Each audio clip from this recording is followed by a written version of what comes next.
많은 분들이 우리 5년의 투쟁 동안에 많은 분들이 돌아가셨습니다. 2017년 3월 10일 그리고 방금 봤던 그 영상 지나서 3개월 후에 헌법재판소 앞에서 5분이 돌아가셨어요. 그런데 대한민국의 언론 방송은 한 줄도 실지 않았습니다. 저희 눈앞에서 3분이 돌아가셨고 또 병원 이송돼서 또 돌아가시고 10여 명이 병원 이송됐는데 그분들의 생사를 모릅니다. 결국은 제가 2년 후에 그 사실을 소방청을 통해서 밝히지 않습니까? 대한민국은 언론이 없는 겁니다. 언론 방송이 정론직폐를 하고 정말 4.19 이후에 단일 반나절 집회에서 5분이 돌아가셨다는 것은 가장 큰 참사입니다.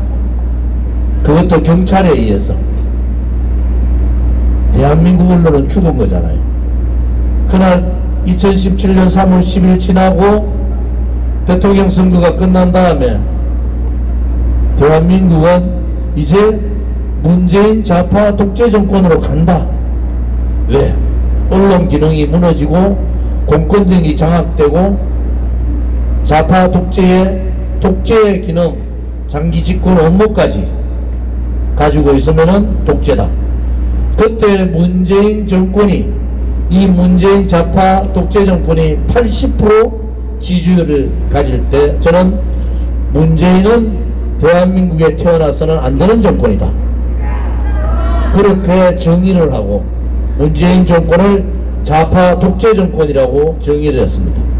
언론이 죽었다는 것은 백남기 농민이 그 1년 전에 돌아가셨는데 1년 동안 저 국회가 마비됐습니다. 제가 국회의원 3선할 때 5분이 돌아가셨어요. 5분이 돌아가셨는데 대한민국의 언론 방송은 입을 다 닫았습니다. 어느 국회의원 하나, 보수를 자처하는 어느 국회의원 한 명도 그 얘기를 하지 않았습니다. 죽은 나라가 된 거예요. 문재인이 권력을 장악하고 검찰, 경찰, 군을 다 장악하고 자기 나름대로 마음대로 좌파 독재의 그러한 정책을 쓸 때 대한민국의 언론 방송은 다 죽었습니다. 대한민국의 정치인들은 다 죽은 거예요. 누구도 그날 돌아가신 5분에 대한 얘기를 하지 않습니다. 결국은 제가 행정안전위에 다시 들어갑니다. 국회에서 2년 만에 그분들이 진상이 밝혀지는 겁니다. 소방청에서 자기들이 4분 돌아가신 것은 확인을 했다. 이게 나라입니까? 태극기 만들고 저항하지 않던 분들이 5분이 2017년 3월 10일 그 자리에서 돌아가셨는데 또 10여 명이 병원에 후송이 됐는데 그분의 생사를 몰라요. 다 속였지 않습니까? 국민들이 다 바보같이 놀았지 않습니까? 정치인 한 사람도 언론인 한 사람도 그분의 죽음에 대해서 말하지 않았습니다. 죽음에는 자와 우가 있는 것이 아닙니다. 그래서 우리는 대한애국당을 창당해야 되겠다. 당이 만들어지지 않고는 도저히 문재인 좌파 독재 정권하고 살 수가 없다. 또 문재인 좌파 독재 정권의 전체주의 저 폭압을 막을 수가 없다. 이래서 창당을 한 거예요. 황교안이라는 사람은 뭘 했습니까? 당대표 있을 때 저한테 같이 가자, 기다려달라, 함께 가자, 그러다가 도망갔어요.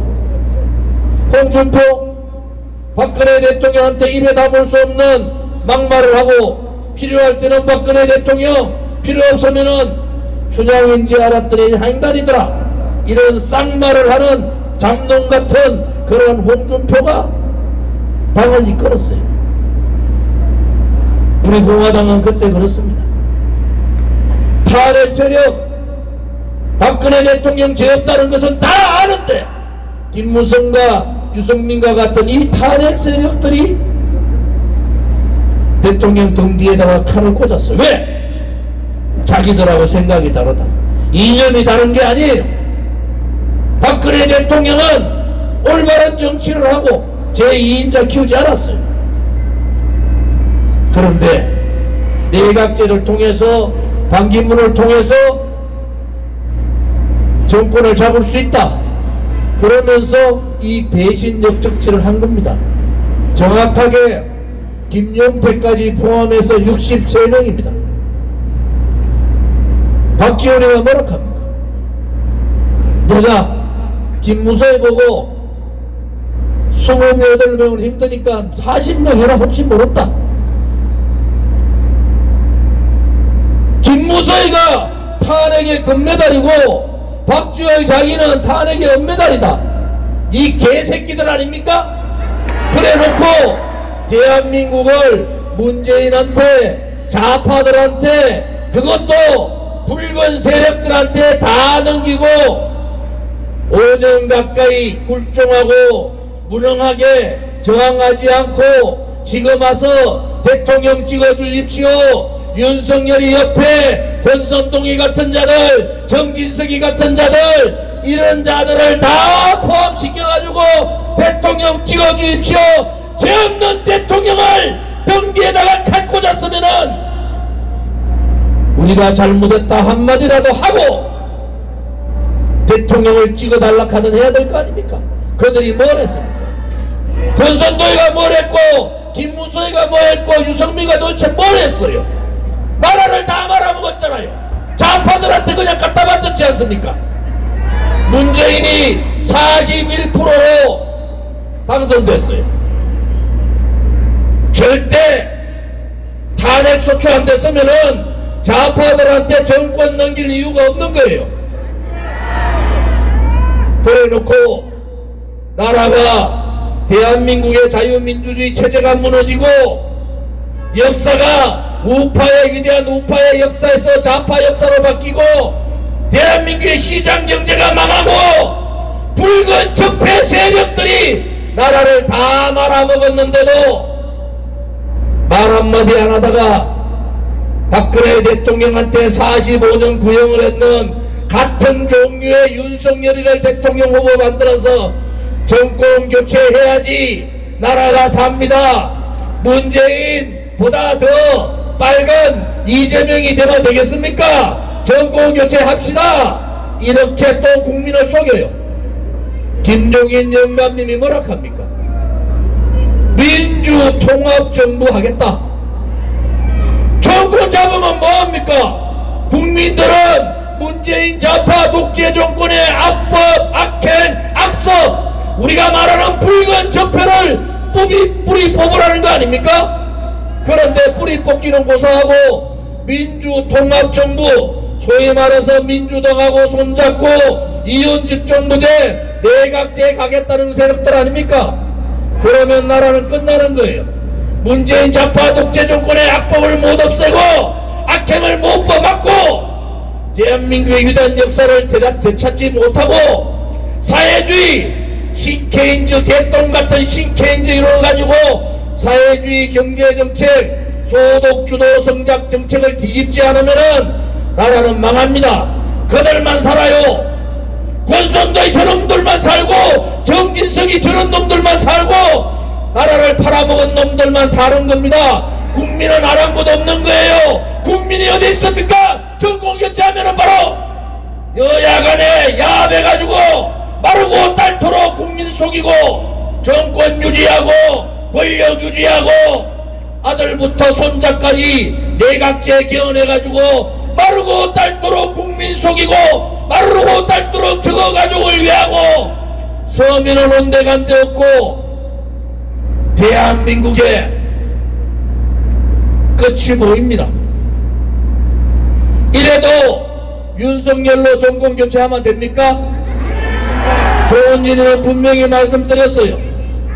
뭐라고 말씀드렸습니까?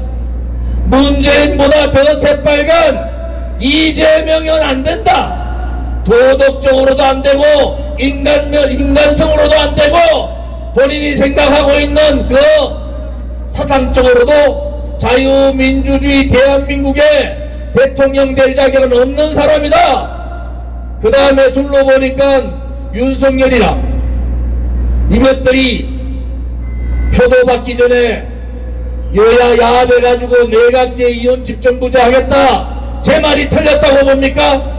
그 옆에 붙어있는 정진석이도 그 옆에 붙어있는 권성도이도 하태경도 전부 다 이혼 집정부제 내각제 세력들입니다. 그러면은 나라는 완전히 망합니다. 윤석열이한테 뭐라 합니까? 이 좌파 독재 정권 전체주의 빨간 놈들을 드러내라는 거 아닙니까?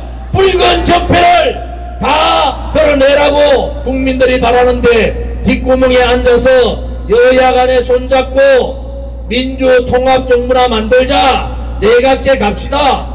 나라 끝난 겁니다, 여러분. 그래 찍어놓고 6개월 안에 제가 장담할까요? 경공개최 6개월 안에 여야 야합해가지고 5.18 정신 헌법 전문에 놓고 권력체제 바꾸고 나라를 완전히 좌우 확장하는 식으로 그렇게 나라를 말아먹습니다. 저는 그게 보여요. 저는 그게 보인단 말이에요. 박근혜 대통령 등 뒤에 칼 꽂을 때 우리 새누리당에 돈 제일 많이 가진 순서대로 다 도망갔습니다.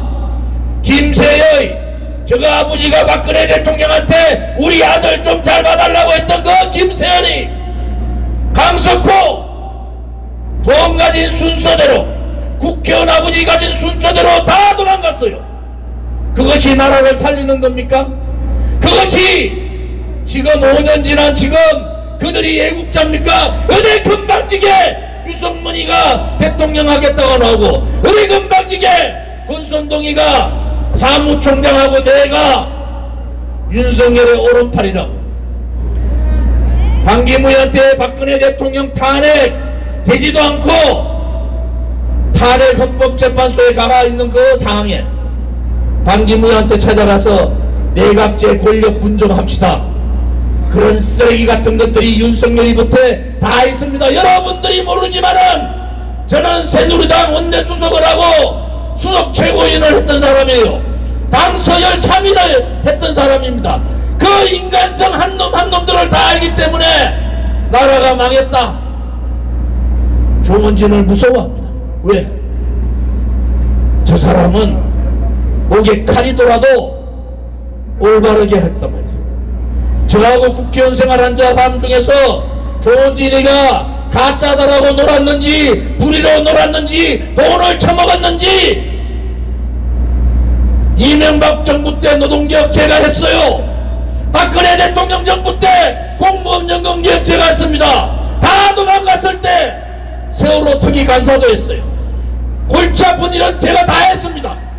그런데도 박근혜 대통령한테 특보자리 하나 못 받았어요. 그런데도 저 혼자 남았어.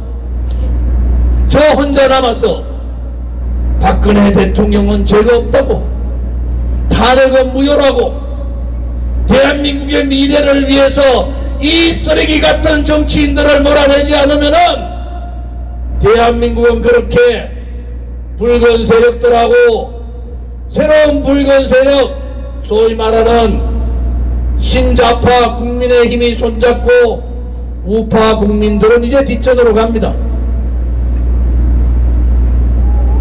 저는 그게 눈에 보인단 말이에요. 그래서 탄핵의 거짓과 탄핵의 이 불의를 파헤치지 않으면 나라는 망합니다. 박근혜 대통령 한 분을 구하기 위해서 우리 공화당이 모인 게 아니지 않습니까? 대한민국의 체제를 지키고 대한민국의 시장경제를 지키고 위대한 대한민국의 역사를 지켜서 우리의 아들, 딸과 손자, 손녀들한테 지금보다는 좀 더 나은 대한민국을 물려주기 위해서 우리는 5년 동안 하루도 쉬지 않고 저 쓰레기들과 싸우고 저 빨간 놈들하고 싸웠어요. 언론방송 좌우를 막론하고 조은진과 우리 공화당 실어주지 않습니다. 우리 공화당이 더불어민주당 국민의힘 다음으로 당원 숫자가 가장 많고 선관위에서 발표했잖아요. 책임당원이 가장 많은데도 우리는 여론조사에 넣지 않습니다. 왜? 좌파들은 좌파대로 무섭죠. 오른쪽 놈들은 조은진이가 바른 소리 하거든. 좌파들은 뭡니까? 우리 공화당 조은진이 키 안 오면 다 죽는다. 그렇다 해가 우리가 죽습니까? 진실은 반드시 이깁니다. 정의는 반드시 이겨요. 그들의 거짓과 선동과 조작과 업무와 기획에 의해서 억울하게 박근혜 대통령이 탄핵됐지만은 시간이 가면 갈수록 대통령은 죄가 없다는 것이 밝혀지고 있지 않습니까? 우리가 오늘 5년 이 배신 63사람 이 배신자들 기억을 합시다. 그들이 언제까지 영화를 누리고 그들이 언제까지 대한민국 땅에 잘 살 수 있는지 똑바로 기억합시다. 제가 말씀드린 대로 바위에 새겨야 됩니다. 63사람의 이름 하나를 자유민주주의 체제 대한민국을 망하게 한 역적들이라고 바위에 새겨서 후대에 남겨야 합니다. 여러분. 그래야지 다시는 자기를 위해서 자기 정치를 위해서 자기 권력을 위해서 나라를 팔아먹는 일들은 없도록 만들어야 되지 않겠습니까 여러분. 그래서 오늘 평일날인데도 공식 집회를 하는 겁니다. 여러분 자랑스럽습니다. 여러분들이 자랑스러워요. 여러분들이 위대한 대한민국의 국민입니다. 우리 공화당이 살아있고 자유우파 국민이 살아있고 그 의와 기가 살아있으면은 반드시 진실된 나라, 정의의 나라, 희망의 미래를 이야기할 수 있는 대한민국다운 대한민국은 반드시 이룰 겁니다. 감사합니다.